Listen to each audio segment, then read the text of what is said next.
ইয়ে মানে বন্ধু, একটা কথা কই। আমার মনে হয় আমি আমার বউক বেশি গুরুত্ব দিচ্ছি।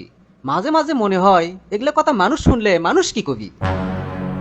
ওরে বোকা, স্ত্রীকে বেশি গুরুত্ব দিলে মানুষ কি কবি সেটা লেখা হচ্ছে কৃষক। স্ত্রীকে অবহেলা করলে সেটাই হবে বড় সমস্যা।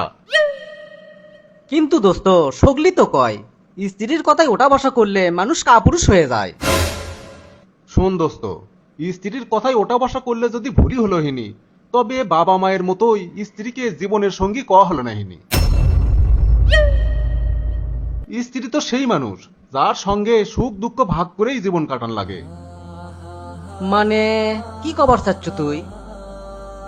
মানে খুব সহজ।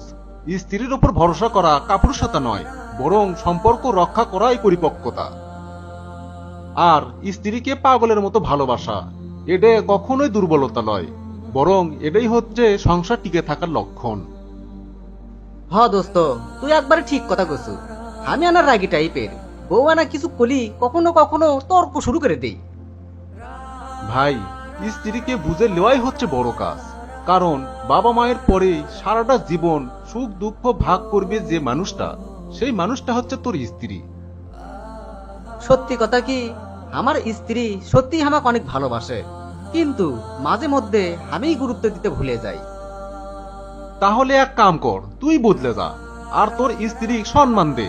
তার সুখ দুঃখ শুনে কথা কর, দেখবু ঘরে শান্তিটাই অন্যরকম হয়ে যাবি। ধন্যবাদ বন্ধু, আজকে আমার মনে হচ্ছে খুব বড় একটা কথা শিখলাম।